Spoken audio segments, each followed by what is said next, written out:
Thank you very much for coming today. It's very good to be able to be here with you. It's a privilege to have you come and talk about something that I think is, or I know, is very precious to the heart of God. And that's life, and that He creates in His image, and what we as Christians should be doing about it when our neighbors are being slain in our midst, in our country. I want to ask a question. This is not rhetorical, so please raise your hand if you'd like to answer this. And that is, if someone were to tell you that a state is abortion-free, what does that mean? What does it mean that a state is abortion-free? Does anybody have an answer? Yes, sir. To me, that would mean that every person, with person being defined as beginning at the moment of conception, has the same exact rights, privileges, protections under due process for the 14th Amendment. All right. Well, you should come up here and that sounds like a great definition. Does anybody else have anything else to add to that? Anything else? Would you agree with me that, when I hear the phrase abortion free, I think that means abortion's illegal? Would you agree with that? Would you agree that that means that there are no legal abortions happening? Would you agree with that? Would you agree that it means that, well, then abortion should be very low, not zero, right? Because we have laws against murder, and you could say that we're murder-free in the sense that there's no legal murders taking place except for what we're talking about here today. There's not legal murders going on. So we would say abortion-free. Well, that means that there's not any legal abortions going on. Unfortunately, that's not how others are using it. I'm mostly talking about Tennessee today. I'm talking about the whole country, but focusing on Tennessee, but also Kentucky, since we're close by. And I know we're close by to Virginia too, and lots of other states right here. I live in the middle of Texas, to where it takes me 5 hours to get to the border in any direction. And so being this close to this many states is really exciting for me. And it's like, which state do I talk about here today? On January 1st of 2023, Kentucky Right to Life tweeted, "Happy New Year, celebrating as 2023 begins with an abortion-free Kentucky." Doesn't that sound great? Or here in Tennessee, on August 26, 2022, Pastor Ken Peters tweeted, "It's day 2 of abortion-free in Tennessee." And then he tweeted for the next several days. Day 3 of abortion-free, day 4, day 5, day 6 of abortion-free in Tennessee. Or on December 12th, 2023, not too long ago, the Family Action Council of Tennessee tweeted, 14 states are abortion-free, including Tennessee. Praise God. And I've met David Fowler, who runs that. I think he means well. But is it abortion-free? If it were, yes, we should be praising God for that. That's absolutely, we should be praising God for that. But if abortion-free means what this gentleman said, it means what I think we all generally agree on, that no legal abortions, they're all illegal, then it's not abortion-free.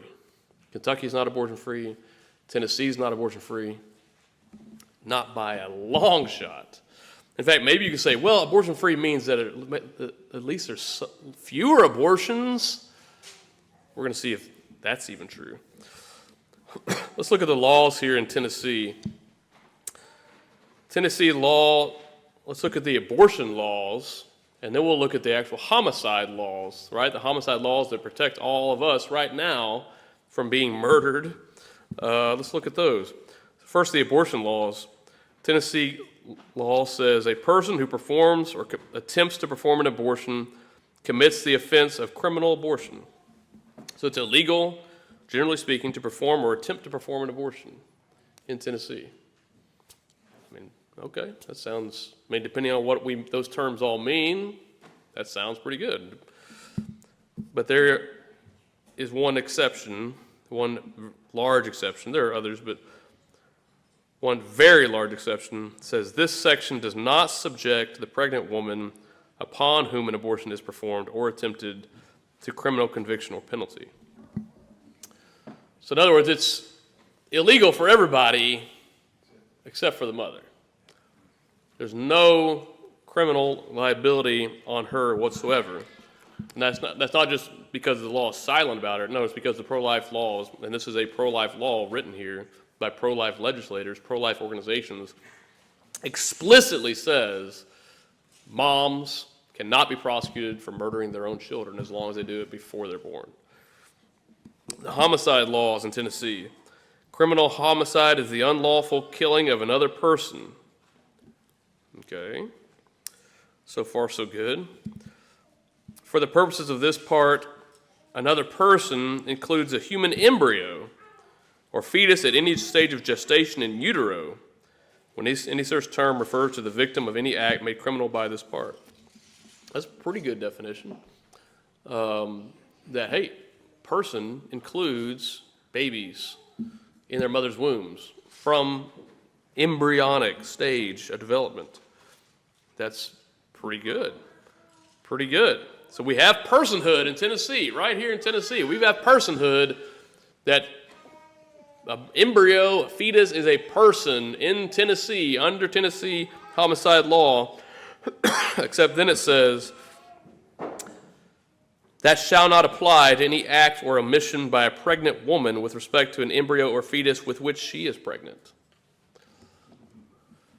So, an embryo or fetus is a person under Tennessee law, but moms, basically their definition of personhood is defined away with regard to their own mother. Everyone else has to treat them like a person, except for their mother. She does not. She has explicit permission here under Tennessee homicide law to treat her child not as a person, meaning that the homicide law does not apply to her with regard to killing her own unborn child. And Kentucky law is similar, as is every state in the country. Similar. All 50 states. All the pro-life states. Right now there's 14 states that many pro-life organizations say are abortion-free. Every single one of those states say, except that abortion is illegal, it's banned, except for the mother. What that ends up legalizing is what we call self-managed abortion. That is, mothers themselves becoming the abortionist. Right? Even before the Dobbs case overturned Roe versus Wade, the vast majority of abortions taking place were done by abortion pills. Mothers would go to abortion clinics. The abortion doctors would hand them pills, and then they would go perform the abortions themselves. Well, now in these abortion-free states like Tennessee or Kentucky, they no longer can go to a clinic. Those clinics are closed, but it's like the difference between going to Walmart. Oh, well, Walmart doesn't have it anymore. Oh, well, I can get it on Amazon, right? In fact, it's even easier. I don't even have to go anywhere. I can just come straight to my doorstep. And that's what mothers are doing. They're going online, and they're ordering these pills from states that have not banned clinics, shield law states that shield doctors and those who would mail pills from the laws of states like Tennessee and Kentucky.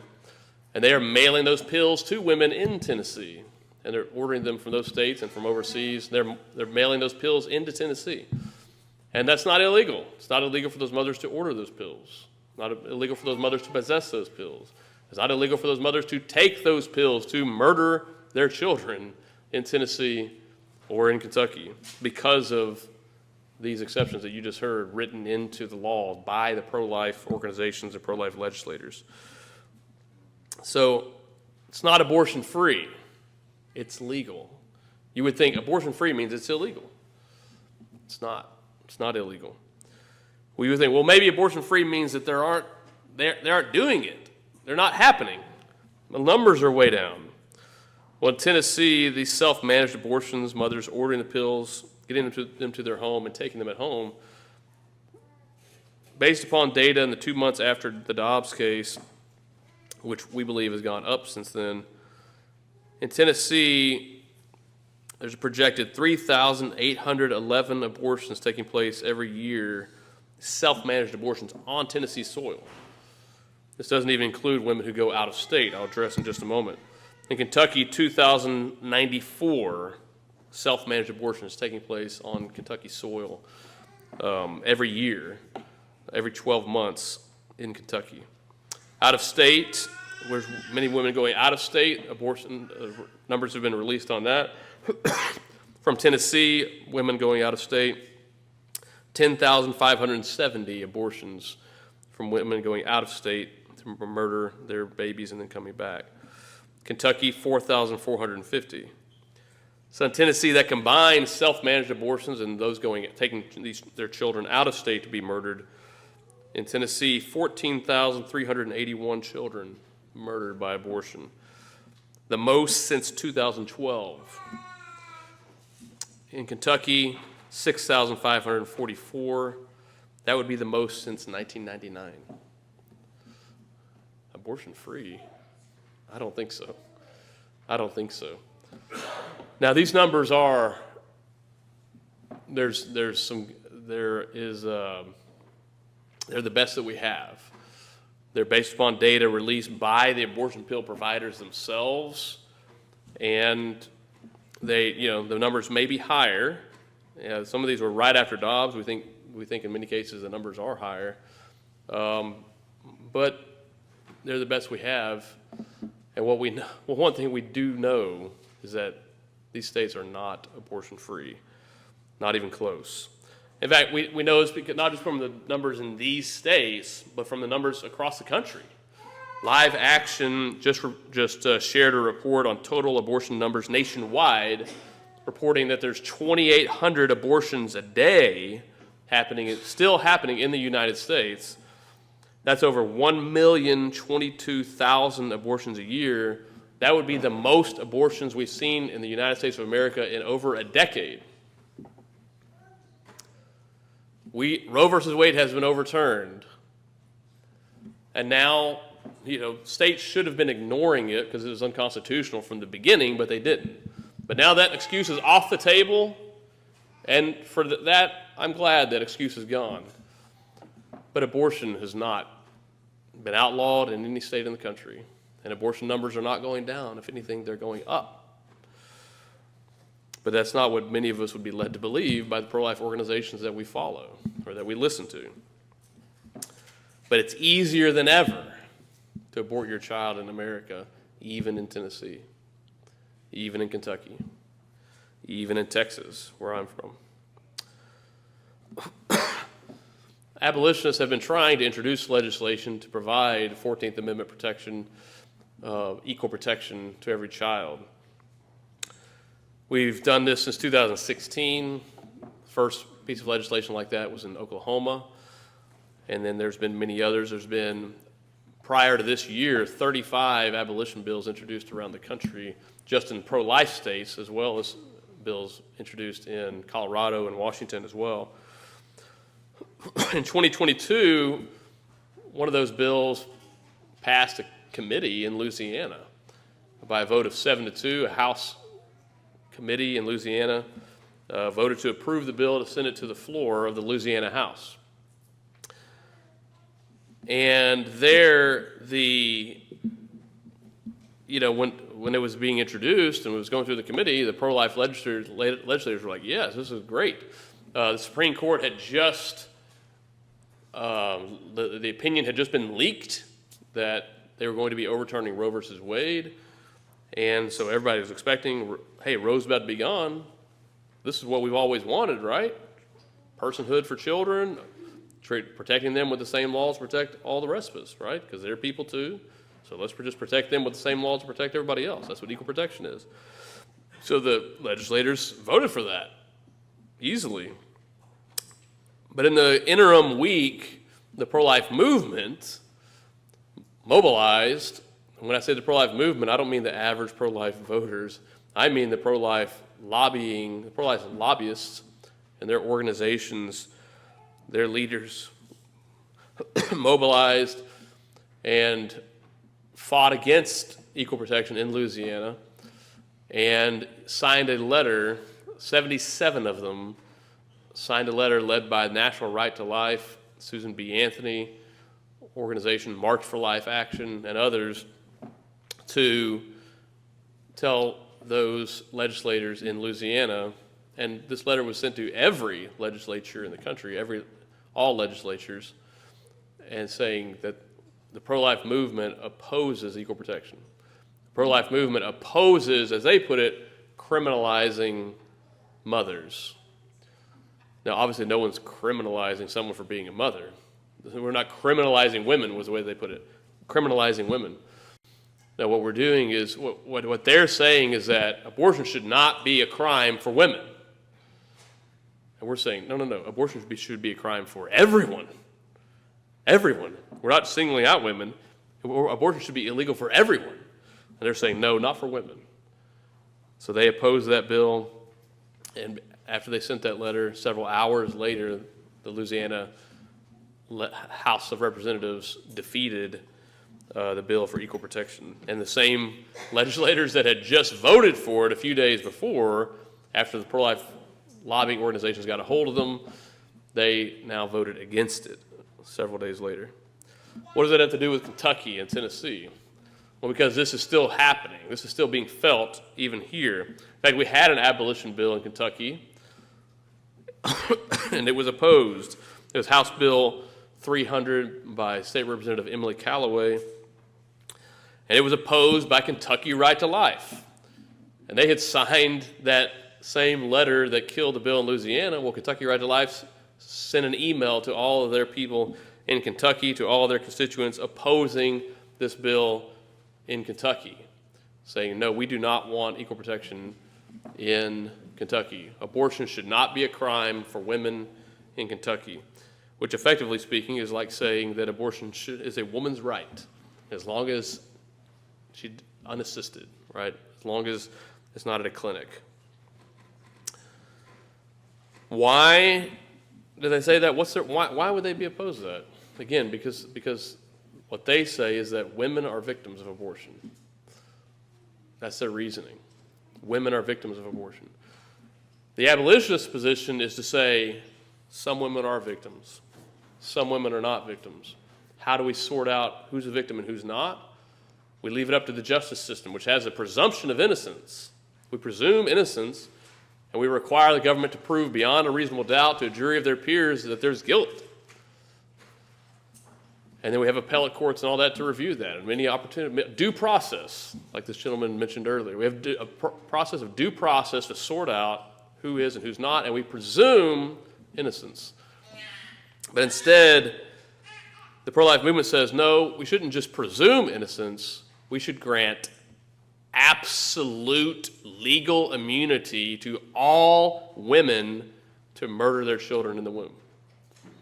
No woman should ever be prosecuted, is what, not just that they say, that's what they write and have written into law here in Kentucky and in Tennessee. No woman, be her the president of Planned Parenthood, if she murders her own child, she should not be prosecuted for that because she's a victim. We'll talk about that in the next talk. Tennessee, we've not yet had an abolition bill introduced in Tennessee. It's one of those, like, really?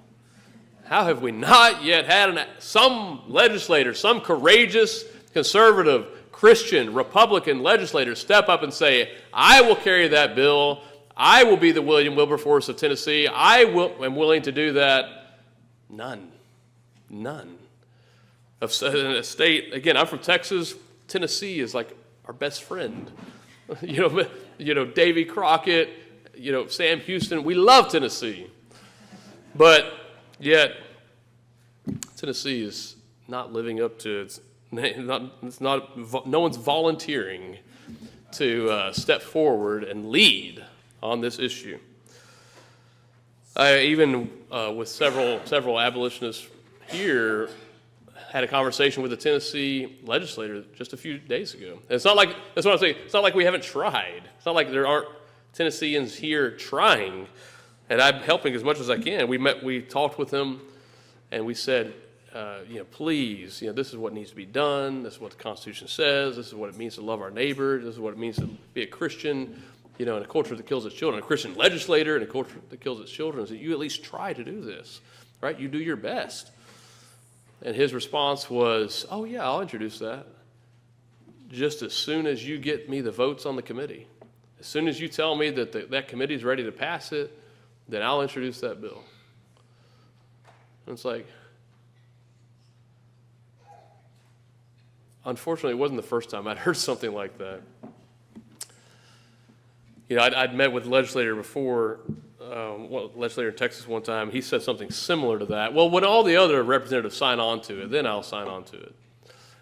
And I looked him in the eyes and I said, your constituents, your people in your district elected you to lead. You're supposed to be a leader. And he just looked at me like, what? And that's how it was with this gentleman as well. I said something similar to him. And it's like, well, I'm not interested in just, I think he says something like, well, I'm not interested in just, making a show for something that's not going to pass. And it's like, things take time. We have to introduce the legislation in order to start building support for it, right? William Wilberforce introduced the abolition of the slave trade. It was 19 years before it passed, but guess what? He still introduced it. He didn't wait till he had the support before he introduced it. No, that's how you build the support. You introduce it, you push it, you lead. But this legislator wanted us to do that for him. No, you lead, and whenever it's safe enough, then I'll put my name on it. Well, please, somebody here or somebody, please go recruit somebody to run who can actually lead on this issue. And maybe God will get a hold of that man. And I think he's a Christian man, but he's not acting with courage on this issue. So, let me give you a quick, tell you what this looks like. Kind of the outworking of when you have a state that has said, okay, abortion's banned in that there are no more clinics, but we said mothers have immunity. I think here's an interesting case study that I think will help to illustrate what's going on here.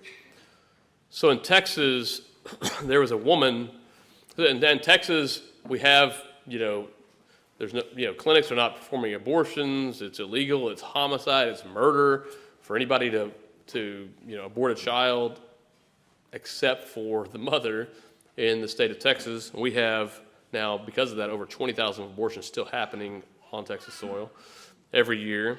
But so that's the law in Texas, just like here, except even stronger.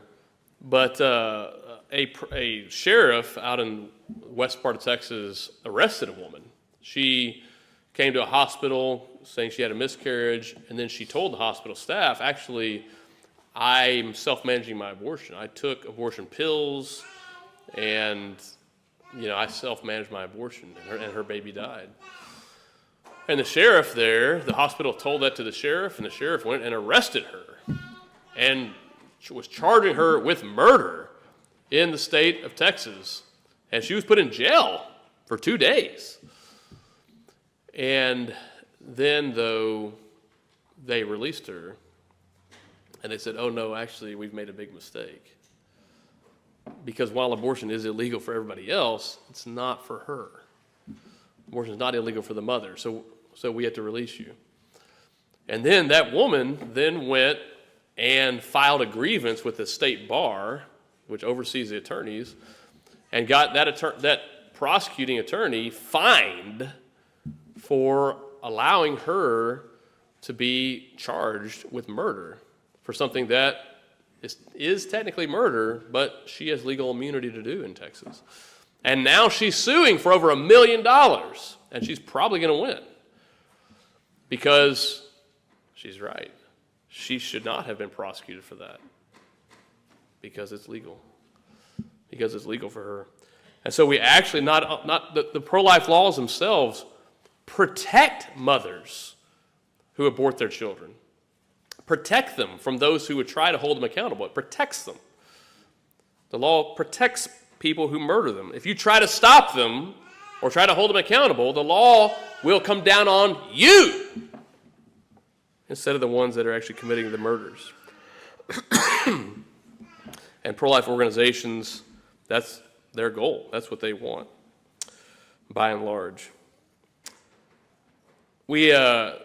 This played out here recently. I mentioned that there was this bill in Louisiana, 77 pro-life organizations came out against. Well, there was even something recently. Now they're not even waiting.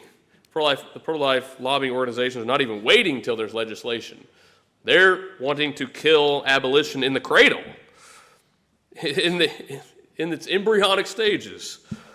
There was in North Dakota, there was a resolution in the Republican Party there a resolution in support of establishing equal protection for the unborn. I'm going to read you this resolution, and I want you to listen for the part that's offensive.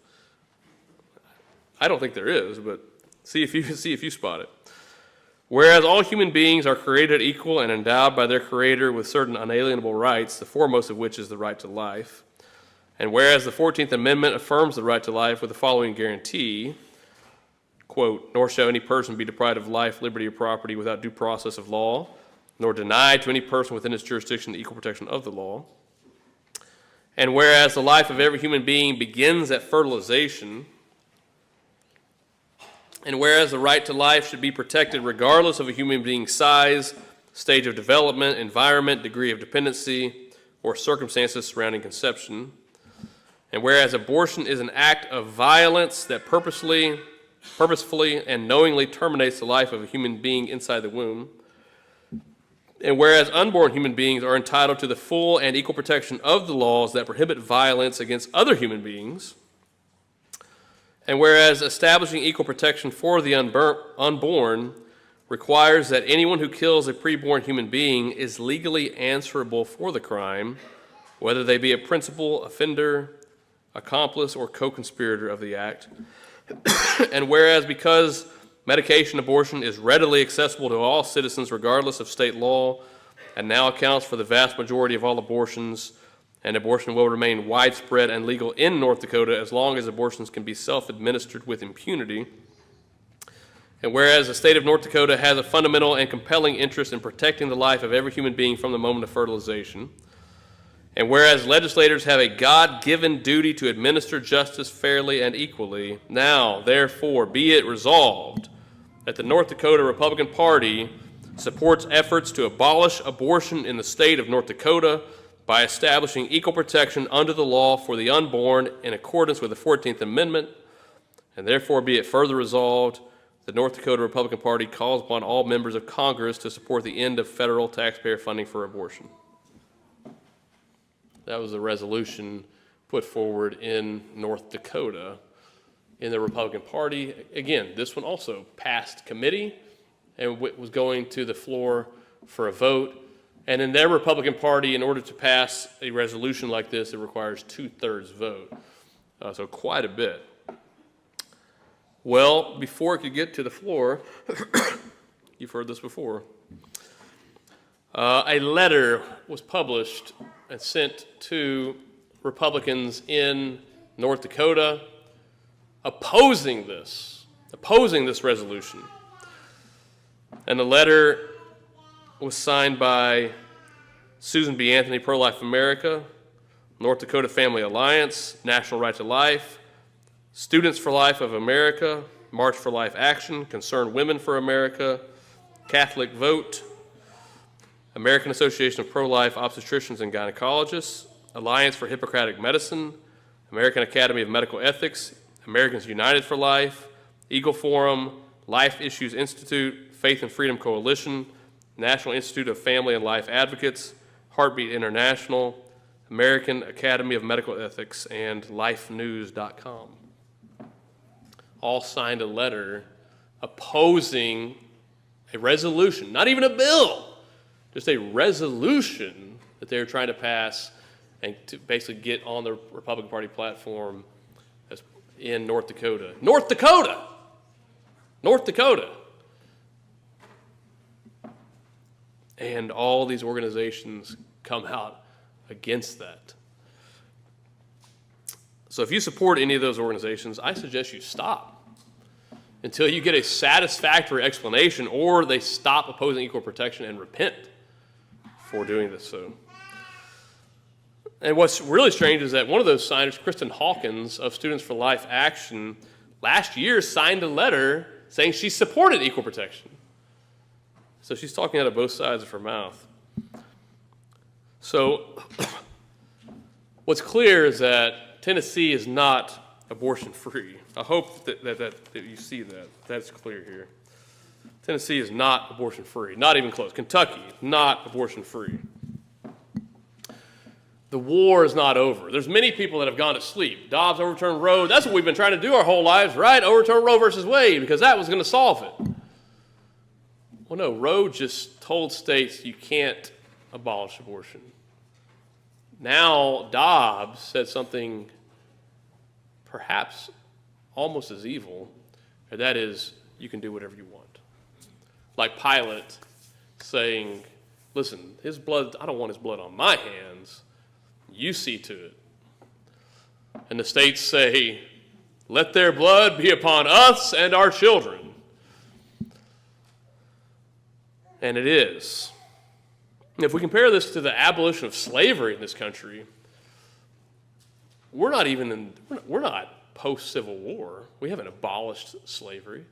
We're not even in 1850, whenever there were at least some states had abolished slavery. No, we're in 1750. We're in 1750, where no state has yet abolished slavery. No state has yet abolished abortion. Right? Can you imagine? Can you imagine, a state then saying like, well, hey, we're slavery free. We're slavery free. Oh, so that means slavery is illegal? It is, except for slave owners. Wait, what? Do they still own slaves? Oh yeah, all over the place. Well, then how is it slavery free? Well, nobody can help you acquire a slave. But you can still hold slaves and you can still enslave them. And yeah,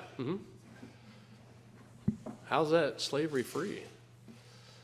Wait, and it's not just the law allows that. What if I go try to stop someone from holding a slave? Oh, no, you'll be arrested if you do that. Wait a second. That's where we are. Every state is that way. So we're not even in the 1850s. We're in the 1750s. So what I want you to realize is that we've got a long road ahead of us. We've got a long fight ahead of us. When many Christians, when many pro-life peoples are hanging it up, like, well done, good and faithful servant, the battle's over, right? You finished the race. It's like, no, we have not. No, we have not. We're not done. Not by a long shot. No state has abolished abortion. And when pro-life leaders say that a state is abortion free, like I just read to you, they're saying in Kentucky and they're saying in Tennessee, it's incredibly misleading.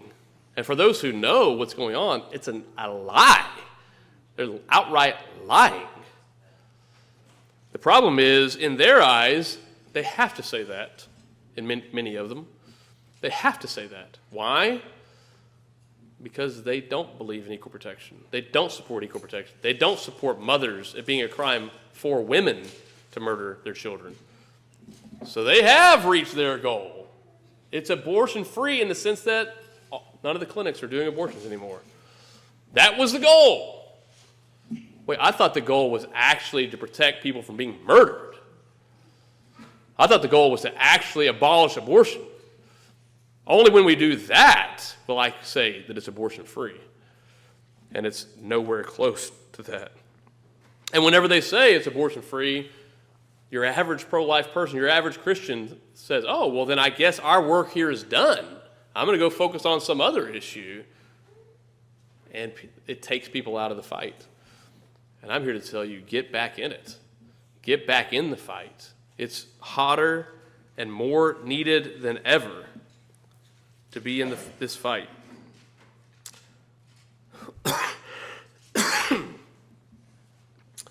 And be sure you're standing with the right people, the ones who are actually fighting to abolish it, to abolish abortion, not those who are opposing equal protection every chance they get. Christians, we have to wake up. We have to get in the fight. In the next talk, we're going to talk about how we do that. But I think I do have, I'm a little early here on this particular talk, so I'd asked Erica, hey, if I have time, we do have a time for Q&A later, but it's only an hour. It's only an hour, so I want to go ahead and open it up now. If anyone does have any questions, let's go ahead and start the conversation now. Feel free to raise your hand and let's start talking. Yes, sir. And I'll try to repeat your question so everybody hears it. How are the drug companies not considered an accomplice? How are the mothers? How are they the only ones that? How is it legal that they get the out whenever it's a drug made specifically for the purpose of killing an unborn child? You're saying how do the drug companies get an out? Yes. How do they not have any liability or responsibility in this? How? And so oftentimes we can follow the money things. Right. It's simple actions sometimes. But anyway, I just wanted to what the answer would be for that. Yeah, well, criminally speaking, the drug companies. Well, first of all, let's take this question in a few parts, and let me just repeat the question. The question is, how do the drug companies? How do they not have liability here, or how can they not be criminalized, for doing this? Let me say a few things. First of all, these drugs are not necessarily bad, and I know that kind of sounds weird, but misoprostol is a drug. So there's two parts generally in an abortion, a medication abortion. There's the mifepristone, which is taken first normally to terminate the child, to terminate the pregnancy, and then misoprostol, which is to induce labor to then deliver that child and to deliver the placenta and deliver the pregnancy. So that's normally the protocol for how that's done. Misoprostol, the second part of that, goes by another name, Cytotec. And Cytotec, there's many there's many children that have been born and whose lives have been saved even because of Cytotec. Because Cytotec, it's like a Pitocin. It's a labor-inducing drug that if you need to induce labor to a child needs to be delivered for whatever reason, then that can be a very good thing to induce labor and for that child to be born. So the drug itself is not bad. And in fact, you can even do the abortions. There was a case recently where people were suing because of the mifepristone. This went up to the U.S. Supreme Court. I don't need to get into the details unless someone wants me to. But most of the abortion people, pro-abortion people were saying, well, yeah, even if we lose access to mifepristone, you can still do the abortion with misoprostol, with the Cytotec. And so if we say, we can't really outlaw Cytotec because it's used for good purposes too. It also has gastrointestinal, it's a treatment for gastrointestinal issues and for a certain syndrome. So it's kind of one of those, there's people who use it for bad things, but that doesn't mean that the drug itself is bad. Kind of like gun control, right? People use guns for bad things, but that doesn't mean guns are bad.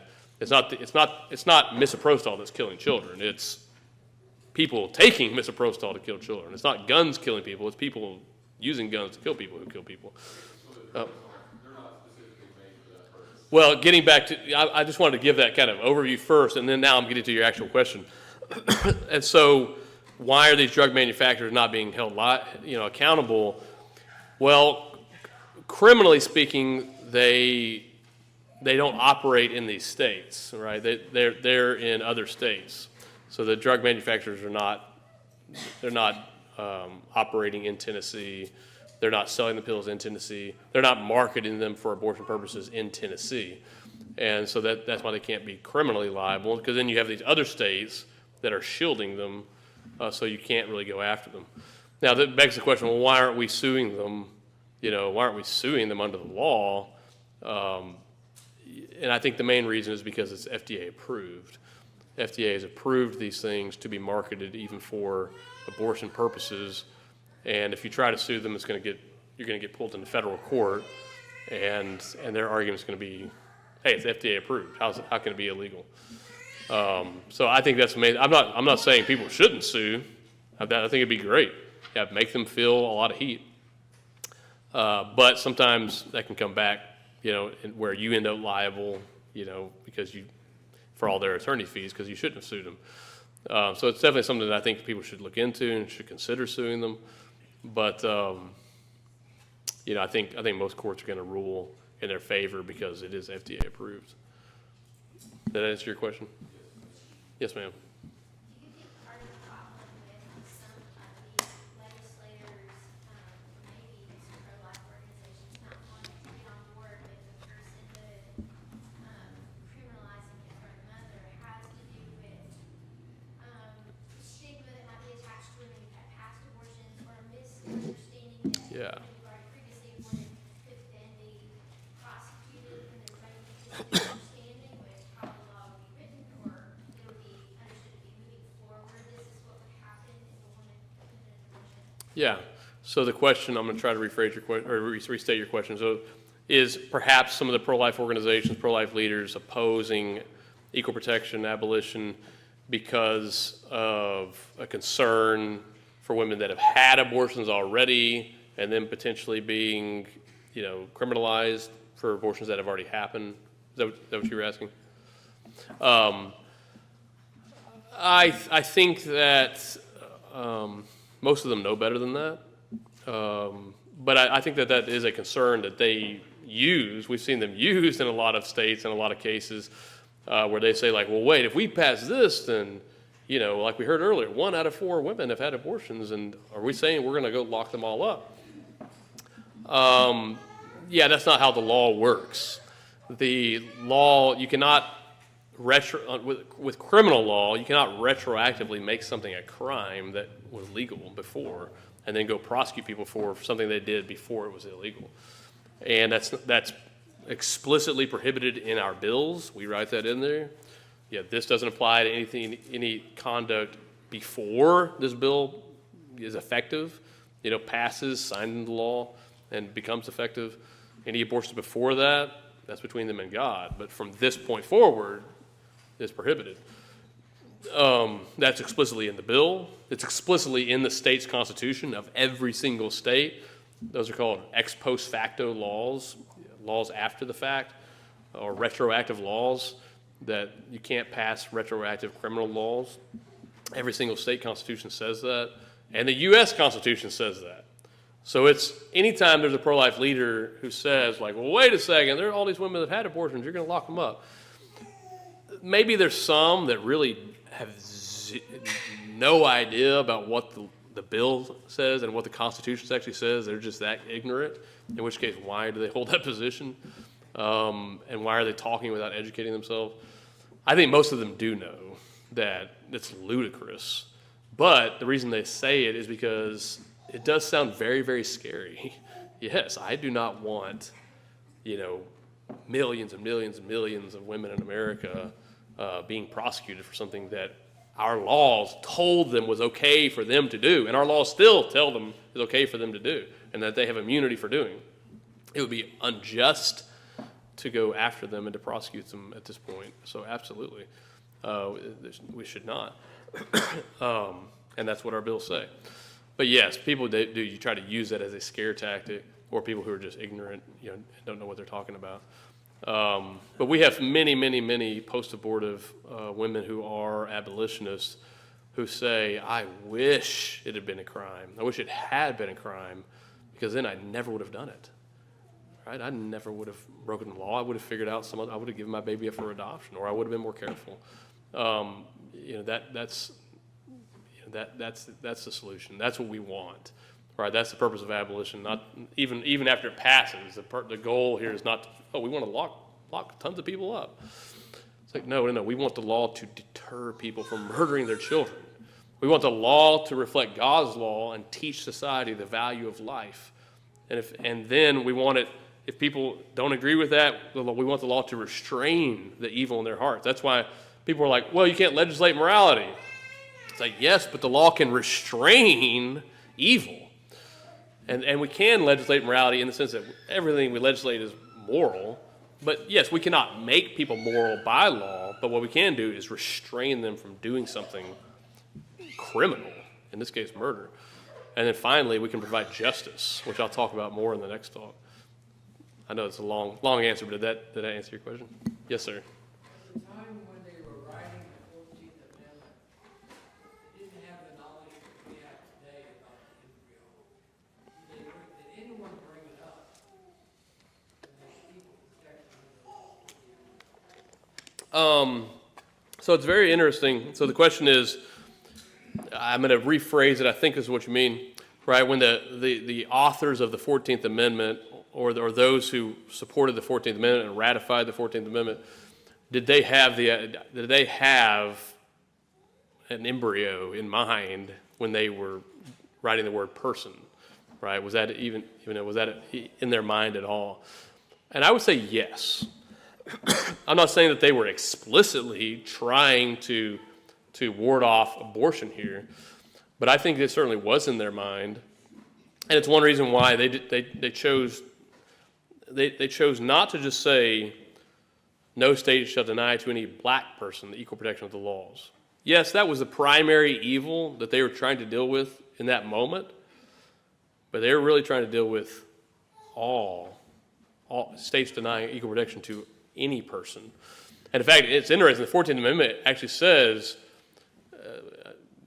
basically all persons born or naturalized are citizens. So they know how to say born persons, but it's interesting, then when it gets down to the equal protection, it doesn't say born persons, it just says any person. So there's actually even making a distinction between, okay, you're not a citizen until you're born, which is okay, but equal protection of the laws is for all persons, red or yellow, black and white, born or unborn. And I think there's lots of scholarship that's been done on this by several people. There's one scholar, Josh Craddock, who's written a lot about this, about the founders, not the founders, but the 14th Amendment, authors and those who were behind it, proving that they did know, and that they explicitly did not exclude unborn children. So I just encourage you to check out that work. Yes, ma'am. This is back to the first question a little bit. States, since Amazon, there's so much selling easily. Right. Yeah. That I know businesses are required to collect the taxes.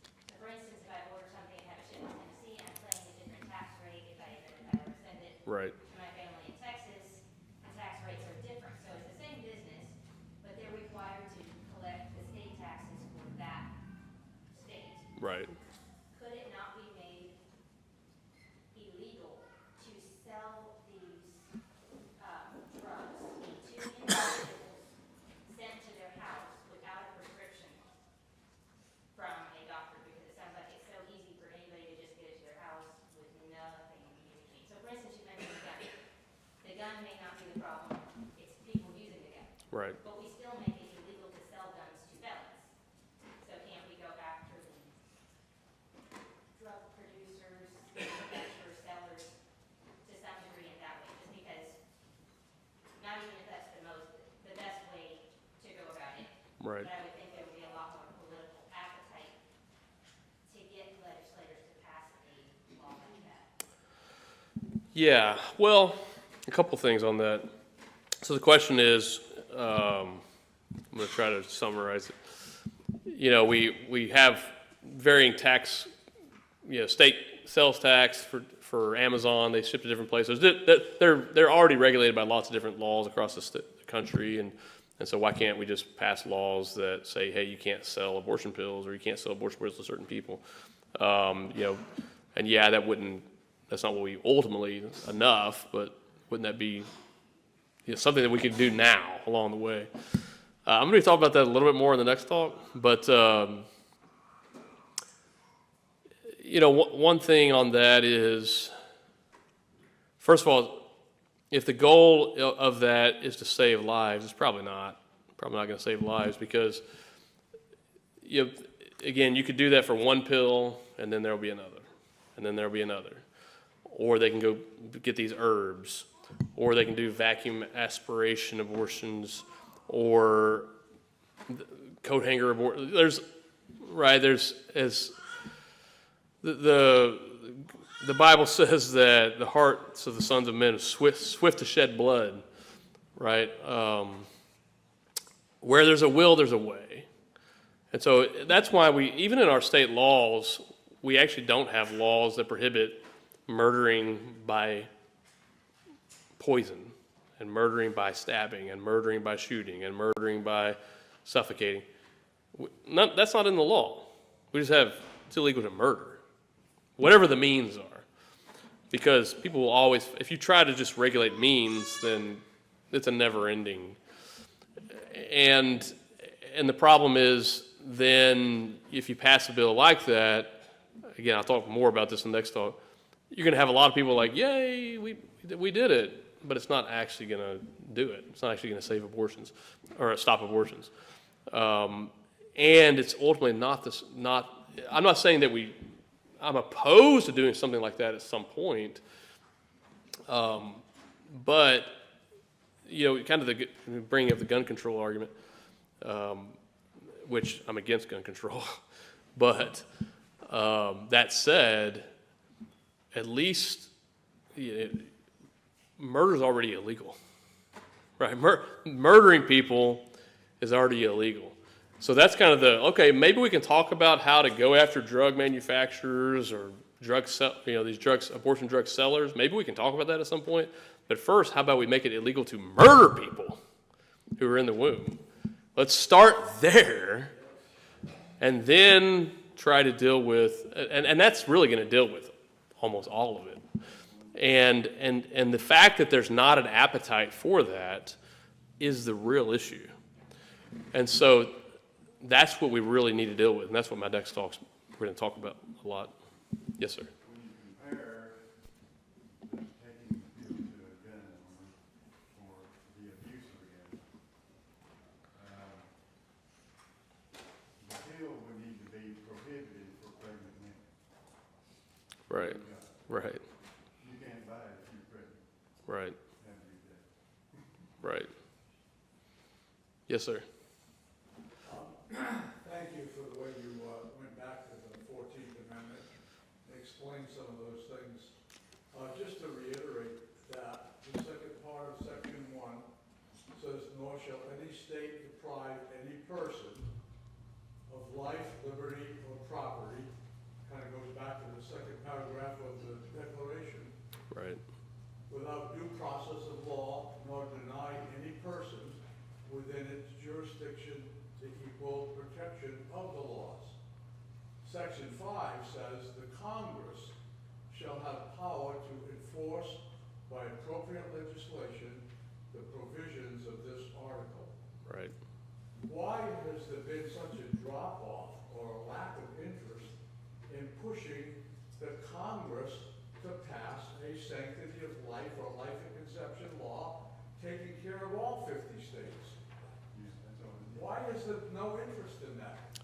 So just to reiterate your question, to restate your question, so Section 5 of the 14th Amendment says that Congress has authority to enforce, the 14th Amendment, to enforce equal protection. Yeah. Why? And there have been people for a long time that have said, hey, Congress should do that, or they should pass a constitutional amendment or something like that. Why has there been a drop-off in support for that? When did the drop-off, how long ago do you think the drop-off, you started seeing a drop-off in support for something like that? Well, I I know, because I followed it for a number of years and was pretty active in trying to push it, that for a number of years, there were at least 2 such bills introduced both in the House and in the Senate. Right now, in the current legislative session, there's only 1 bill in the House. Right. So the legislators have lost an appetite for doing it. And without a bill, somebody pushing it, you don't get a co-sponsor. Right. Our representative for this part of Tennessee, Diana Hochberger, and her predecessor, both would sign on as co-sponsors of several of those bills. Right. But now there's only 1 left, and I know we can throw our hands up and say, if one ever got through now, Biden would veto it, blah, blah, blah. But we all have to look back and say there was a time during Trump's being in the White House during the first 2 years, there was a Republican majority in the Senate and in the House, and there was a plank in the Republican Party that was very, very close to Right. an abolition bill.